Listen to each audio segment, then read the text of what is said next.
He's waiting, he's watching, he's biding his time. He stares as you're sleeping. It's just after 9. You're holding your blanket in comfortable heaven. He's sneaking towards you. The clock says 11. You dream about candy and chocolate and fun. He's nearly beside you. It's just turning 1. You don't see him coming. There's no time to flee. You wake up, you scream, it's his time. It's 3. Old children's tale, The Ragman. I've always had a keen interest in horror. Ever since I was a young boy, my friend and I, Richard, used to sneak into his living room at night when I'd stay over. We'd stick on whatever scary film we could find on VHS, or we'd turn on his TV and watch one that we'd spotted in the TV guide. I remember watching the movie Halloween when I was roughly 12. It terrified me, sent chills up my spine, and made me peek over my shoulder for the next week. But it intrigued me. I kept lapping up all the ghost stories and horror tales I could get my hands on. I watched The Exorcist when I was 14, and it freaked the hell out of me. I didn't sleep for a day, or a month I'd say. That was also roughly around the time that I discovered the delights of Stephen King and James Herbert novels. Nerve-shredding chills on every page, and there was just so many of them that I could barely have the time to read them all. No matter how old I got, no matter how mature I came, I never lost that spirit, that need to be frightened by a horror story or movie, that desire to feel terrified. That's probably why I turned to writing horror myself. I just wanted to give someone else that thrill that I'd been seeking all throughout my adolescence.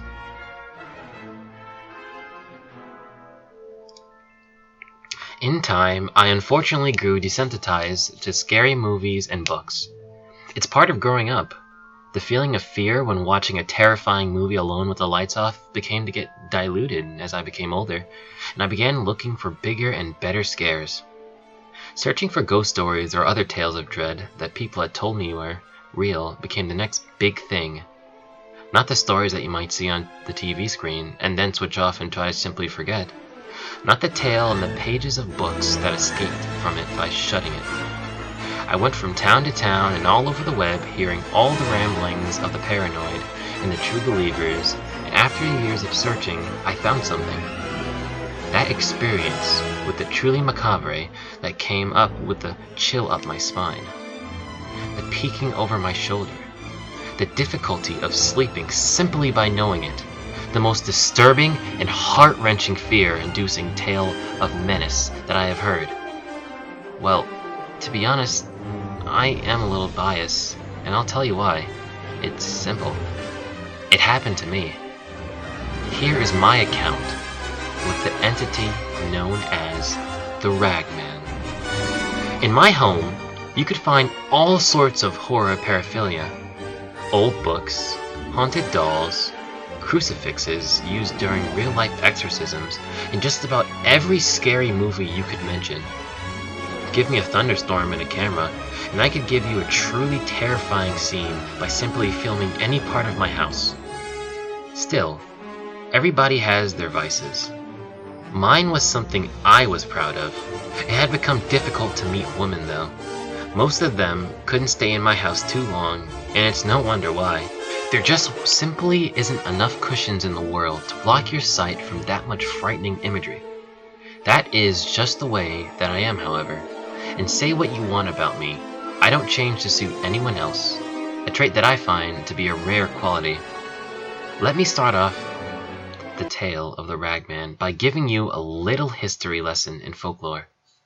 While you may not be aware of it, the story has been around for centuries.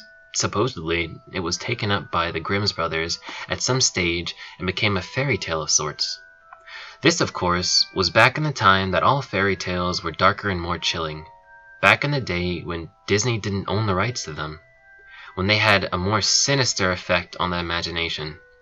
Eventually, it was forgotten as its details were known to be too grim, excuse the pun, for a child's bedtime story. Parents refused to tell the story to their kids, and it was lost over time. If you ask me, they were right to. I had never heard of the story, in all my years of researching tales of terror, but that changed on the evening of November 12th, the date I received the painting.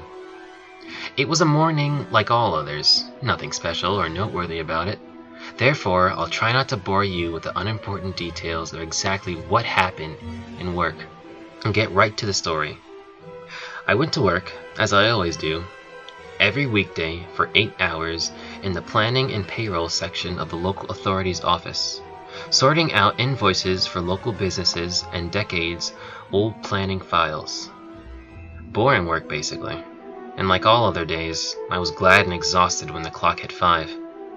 I immediately went home, eager to get online to talk to my friends over Facebook about a party which I had been planning for that night.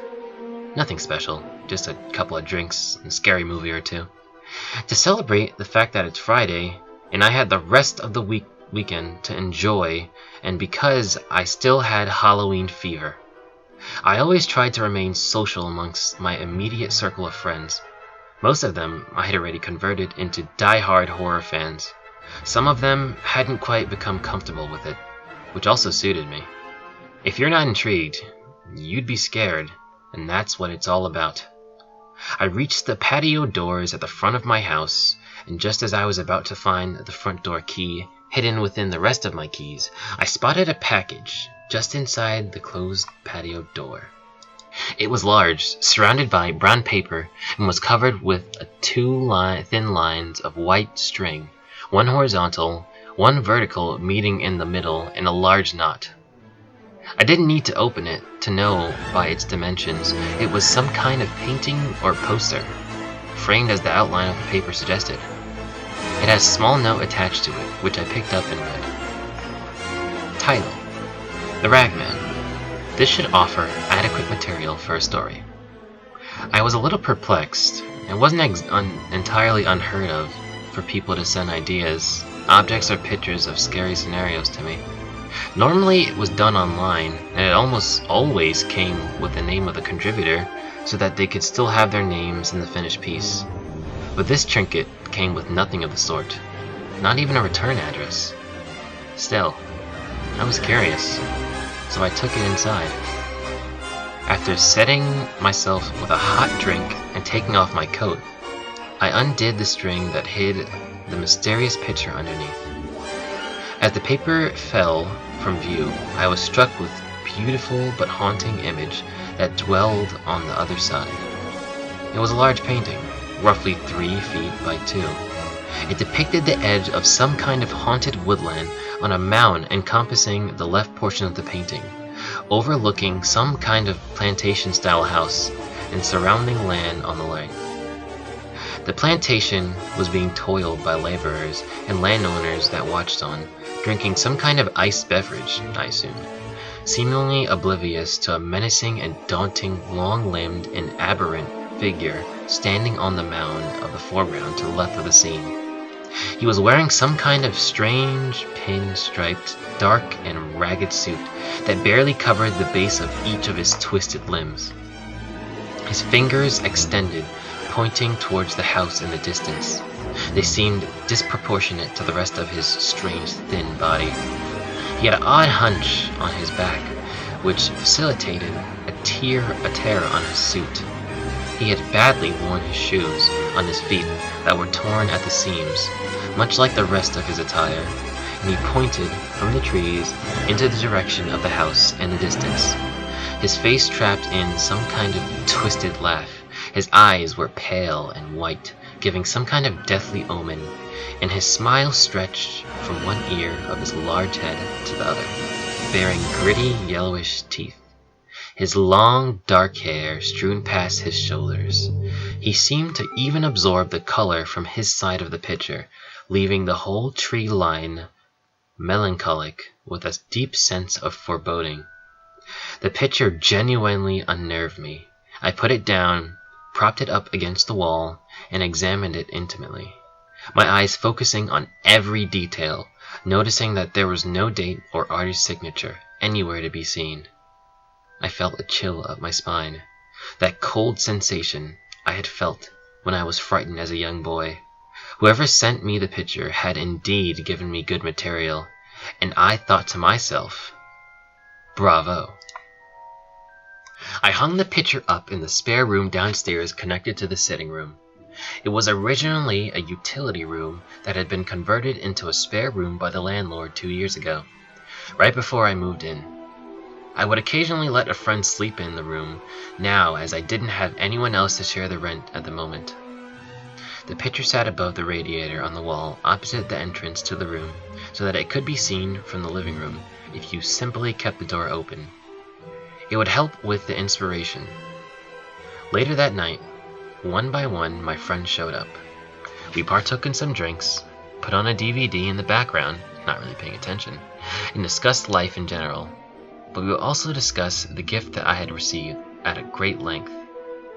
The painting became the life of the party, as I mentioned it to everyone when they came in. People discussed that disturbing imagery in the painting, the fact that there was no name to take the credit for the painting, and also the title. Like myself, none of them had ever heard of the Ragman. They all had their 2 cents on the art, and then requested that I keep the door closed for the rest of the party, which I did. It seemed a little too eerie for some. For a time, afterwards, people threw ideas at me for what kind of story I should write with it. One of them thought I should write about the plantation owner in a Civil War era, and that the Ragman should be an averaging angel to get vengeance on the evil land baron for cruelty to slavery. One of them postulated that the Ragman should be a disfigured slave himself, his gaunt body having been tortured by the master of the house. I thought the best suggestion, however, was when someone mentioned that he should simply come out of the haunted forest for victims. It should not be related to the fact that the man owned slaves, on the contrary.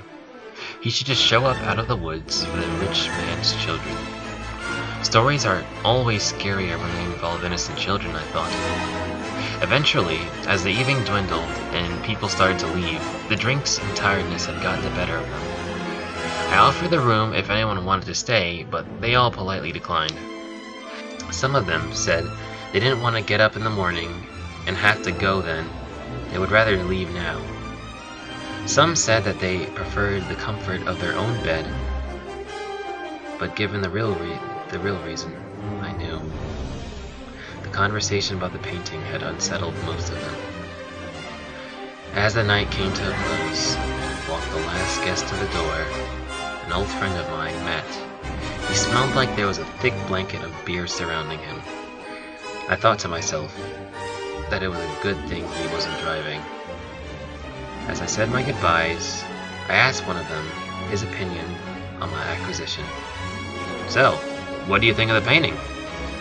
He placed his hand up to his mouth, as his response came up with a slight burp that reeked of alcohol. "Very creepy," he said. "Gives me the chills. I hate the way he's just pointing at you with the messed up smile. Anyways, good luck.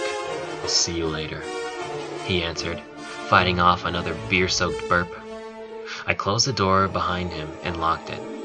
I began turning off the lights in the house, one by one, starting with downstairs.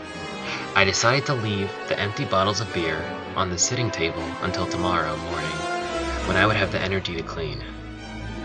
I saw from the lack of light under the doorway to the spare room that the light had already been switching off, and I flicked the switch in the living room before making up my way up to my bed.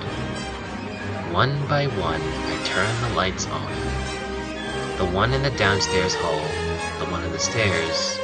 Bit by bit, the house was succumbing to the darkness of the winter night, culminating in the final switch for the landing at the top of the stairs. Then I entered my bedroom, took my clothes off, apart from my t-shirt and boxers, turned off the final light in my room, and then got into bed. I decided to even leave brushing my teeth until morning. After all, I had been drinking, and I didn't care about my dental hygiene. I just wanted to sleep more than anything. I lay there in the darkness for a few minutes, waiting for the grip of my dreams to hoist me to sleep, when a thought struck me. I felt that tingling down my spine, so much worse than before, and for the first time in years, I panicked as I thought of pure horror that made me recoil under my covers like a child. Did Matt say the figure in the painting pointed outwards? The thoughts swarm around me, my mind like a hungry shark. The figure in the painting, the Ragman, pointed towards the plantation. That much I was certain. I had spent some time earlier studying every inch of that artistry, and I was convinced that that's what I saw. Yet Matt said, clear as day, I hate the way he's just pointing at you with that messed up smile. My mind flooded with rational thoughts to explain how he must have been mistaken.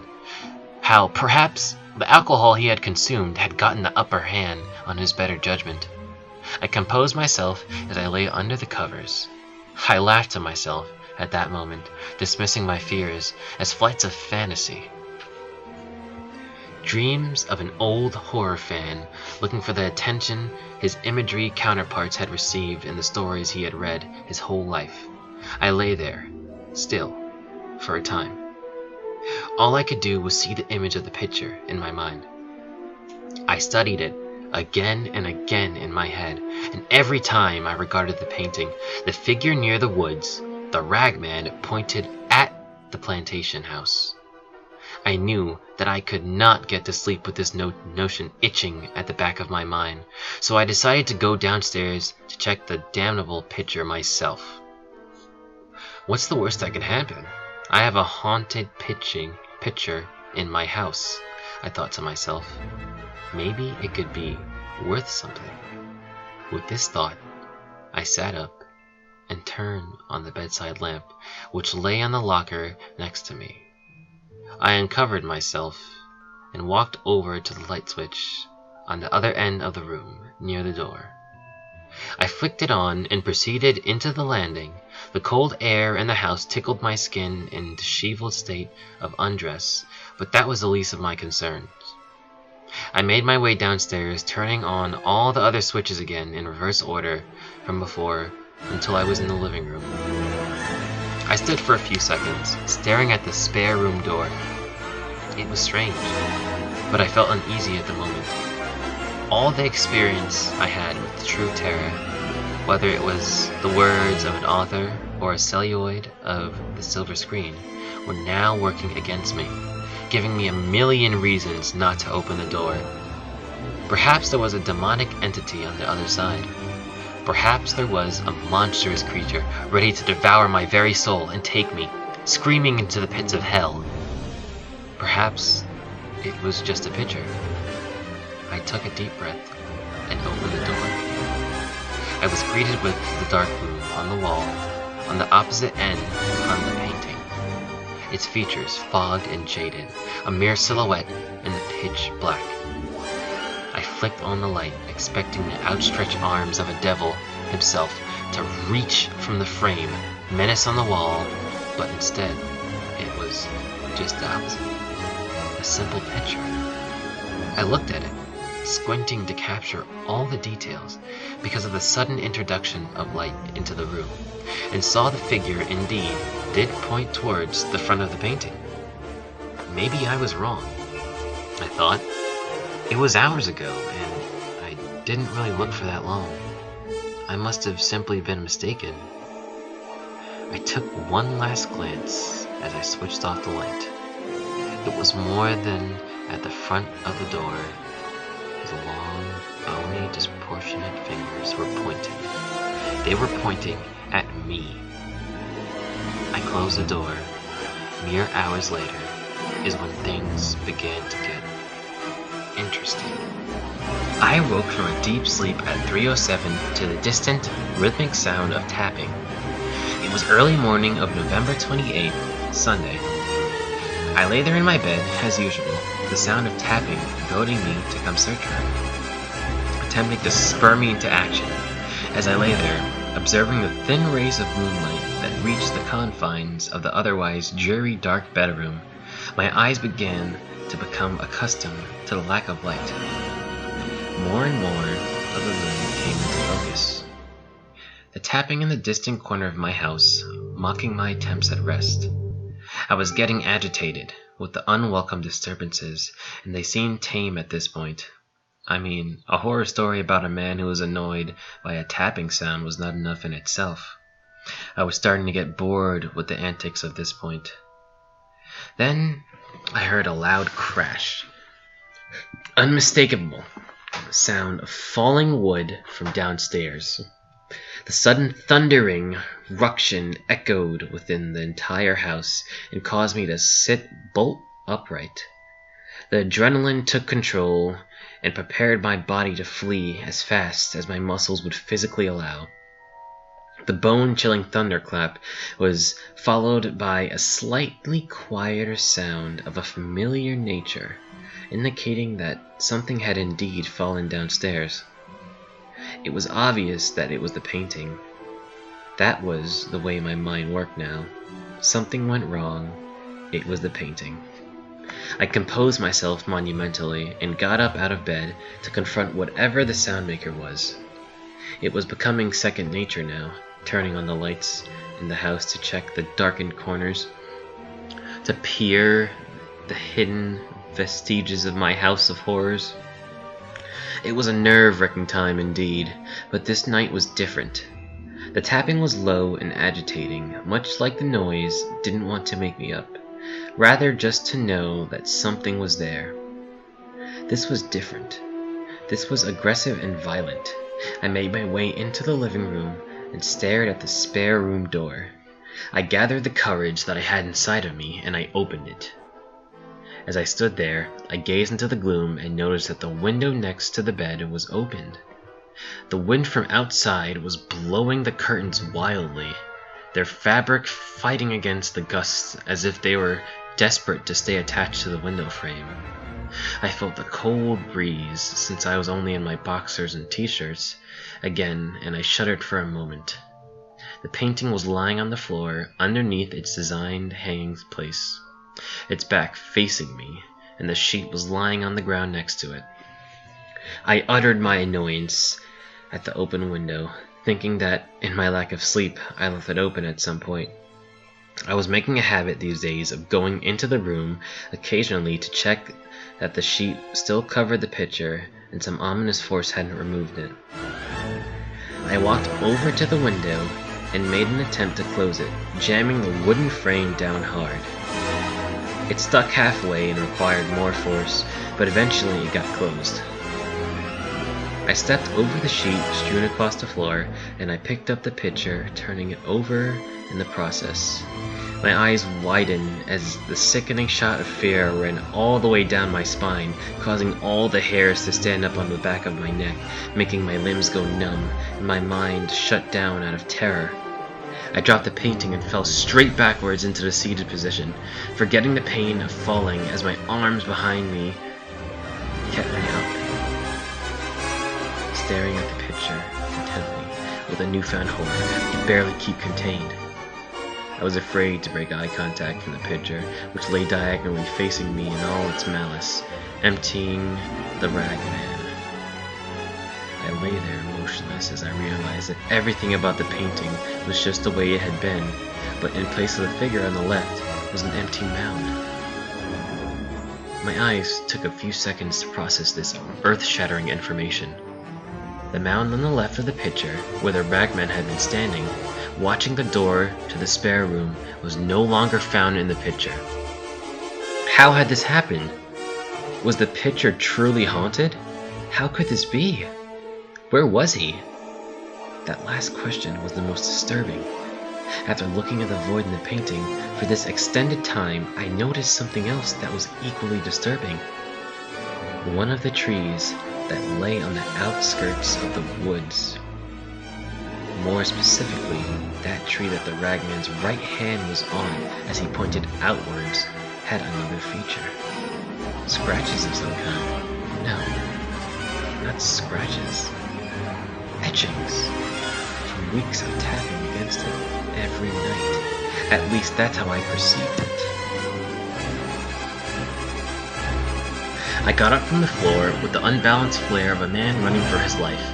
I left the room, leaving the painting lying where it had fallen, and closed the door behind me. I flew into the living room, desperate to get away, to go anywhere but here.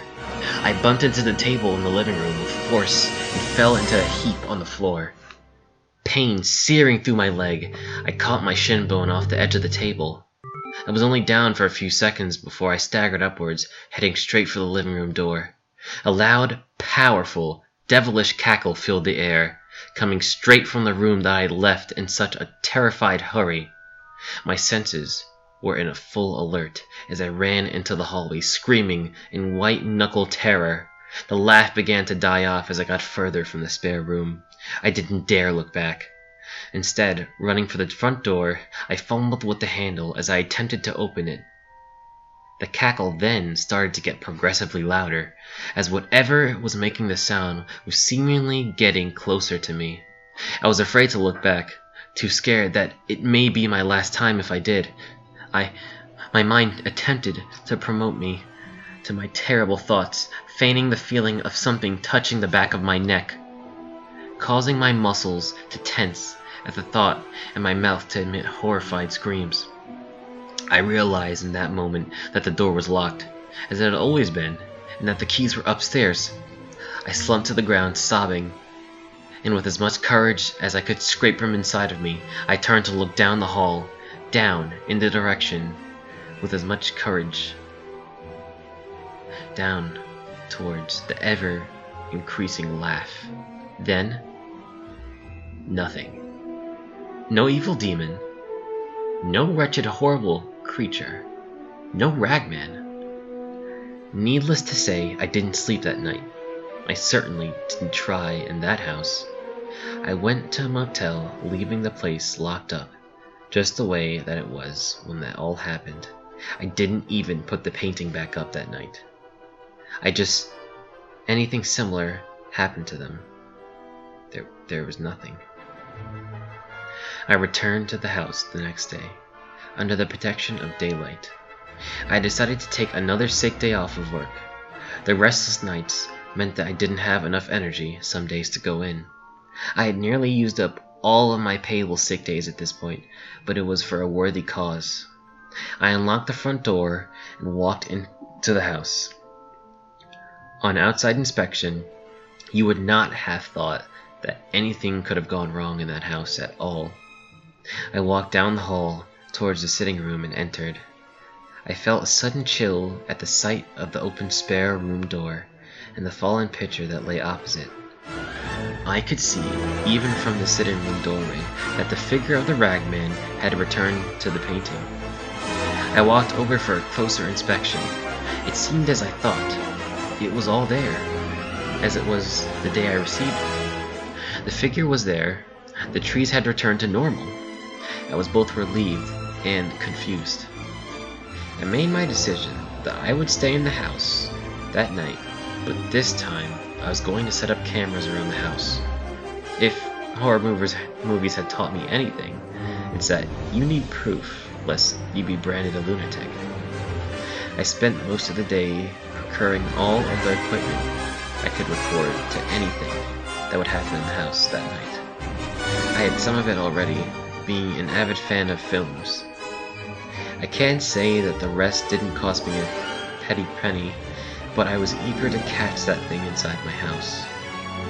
I felt a little safer at the thought of all the corners being watched, but still, the more time that passed that day, the darker it got as it reached night. The more I felt uneasy. The longer that I spent in that house, the more I felt supernatural eyes watching my every move, waiting for me to fall asleep. At roughly midnight, I did. I awoke again from a deep sleep at 3:07 to the distant rhythmic sound of tapping, but this time, I was ready though. I was already dressed before the clock turned to 3:08. I had already had the lights in the house on so that the cameras could catch everything, no matter how brief or small. I went down the stairs into the living room. As I reached the door, the tapping sound disappeared. I opened the door to look in. The spare room had been left open. The picture returned to where it had been the last few weeks. She had even been removed just to see if what happened before would repeat itself. There was a mounted camera on a tripod behind the living room table, facing the open spare room door. A light at the side of the camera shone in the direction of the room, and the light in the sitting room was still on to catch whatever would be there. I opened the door and I looked in. I saw the painting was hung up where I had left it. I prepared the cameras, absent the Ragman. It stood there, staring at me. The mound empty, the plantation house alone, the trees free of their friend who had been terrorizing me. I let out a quiet wail of shock. I began to cower, reaching for a wall behind me so that I could not be ambushed. The tapping sound returned, this time accompanied by the sound of laughter. I don't know how I knew. There was no way, but I felt the laughter was sarcastic, as if I had angered him. He was laughing at my failed attempt, my attempt to make him look the fool. The laughter resonated throughout the house, but I was close enough to discern its location. It was coming from the kitchen. I mustered up all my available courage and slowly moved towards the dining room and then the kitchen. I could hear the sound of pots and cups banging against the counters as if someone was having a tantrum. The laughter was sickeningly twisted. As I reached the side of the open kitchen, I closed my eyes and reached out with my fingers so that I could drag the rest of my barely willing body to look inside the room. I peered around the corner and saw it. The Ragman stood in the kitchen, throwing dishes around as it flailed. Its long limbs I determined to be about 3 times the length of mine, and with its thin frame it towered at least 12 feet tall. It hunched over, and its knees were bent as if it couldn't stand upright in the room. It moved energetically, but violently, knocking over all the cutlery. It could be seen in an anarchistic, trashing frenzy. I was frozen in terror, and just for a second, I didn't realize that almost half of me was visible. I was peeking around the corner. It looked into my eyes, and I stuttered in dumbfounded disbelief. It was only when the hunched figure frantically ran towards me that my instincts took over, and I attempted to flee, my voice uttering an automatic howl of desperate fear.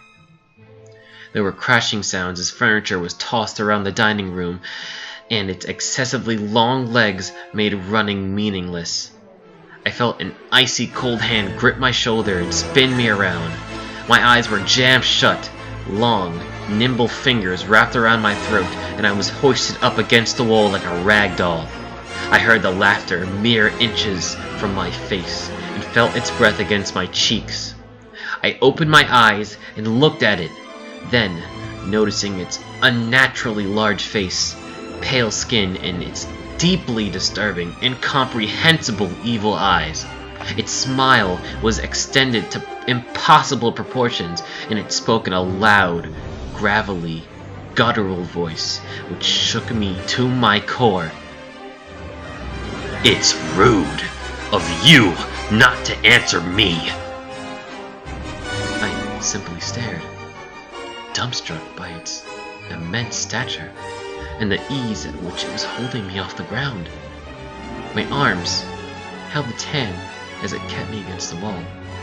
My attempts to break the grip were futile, but then it spoke again. "You are meant to ask who's there!" I stared at it. For a moment I had forgotten it was pinning me against the wall, and with the greatest of ease it could snap my neck. I pondered what it was saying to me, and although the words together made sense, I still didn't understand what in the world it was talking about. I simply looked at it, puzzled. "After all, I have been knocking for weeks now." Then it laughed with a raging force that shook my whole body, and I screamed loud and hard. The room had begun to spin, and I began dizzy as the overflow of impossible information started to weigh my thoughts down, and I slipped into unconsciousness. The laughter echoed in my mind until a darkness swept over me, and I was consumed by nothingness. Sounds flooded my skull and faded distant. I opened my eyes. It took me a moment to realize I was lying on the dining room floor. There was no sign of the Ragman. I sat up against the wall. My attention was caught by shards of plastic strewn across the floor and bent sticks of metal. It took me moments to figure out that the shrapnel lying on the dining floor, sharing the space with me, was the remnants of the camera equipment that I had set up. I knew without the examination there was nothing left that could be constructed as tangible evidence of the supernatural. I felt alone and I felt defeated. I felt that there was nothing that I could do. I gripped my knees as I sat there, leaning against the wall, and I cried for just a moment. I stood up and gathered my will, marching into the room beyond the living room, and I grabbed the painting off the wall. I couldn't tell you if the figure was back or not, because quite frankly, at that moment, I simply did not care. Without a second thought, I broke the frame and tore the canvas within it to pieces. The pieces I had placed into the fire, and I burned them. I walked upstairs and got dressed to leave the house. I had the eerie suspicion that I was being watched.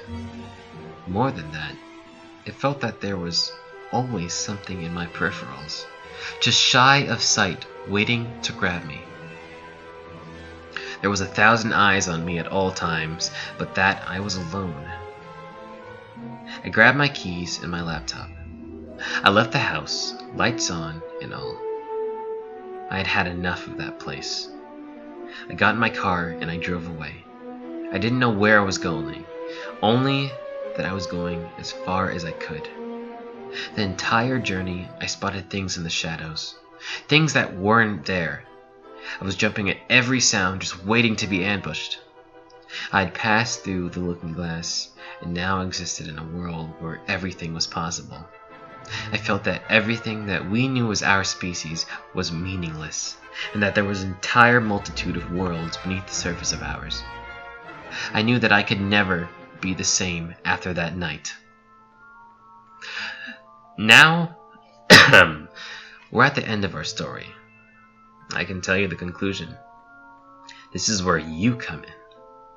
You see, I went to a motel that night, again, and I spent hours, and I mean hours, searching for any details on the Ragman.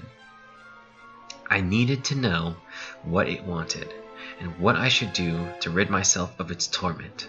Well, the good news is that I eventually did. I stumbled across the old Grimm's Brother tale of the Ragman, and as it turns out, there was a simple way to escape its clutches and save yourself from becoming one of its victims. You see, the Ragman is a tale of an entity that thrives on the fear of young children. If you want to rid yourself of the fear of the Ragman, you simply tell it to one of your friends. You tell them every detail of the horror that Ragman puts you through, and let it fester within them. The Ragman is effectively a tale of ghost story tag. Until eventually, the last one cannot find someone new to tell, and the Ragman reaches out to them in the depths of their nightly slumbers to make them his. That's what the painting was about. Someone must have had the problem with me, or just knew that I would be attracted to horror material like that, and purge themselves of the horror of the Ragman. It didn't work on my friends, either, because I can't pass the story on to someone else. You need to tell it yourself. That must have been why it did not appreciate the cameras in my house. So, I have stayed up for as long as I could in this motel, writing out this story, trying to put in all the details that I can, trying to paint you a picture of what the Ragman was like for me. I have deliberately tried to terrify you, frighten you, even intrigue you slightly. That's all I needed. Just enough for you to think about him for a brief moment. You're it.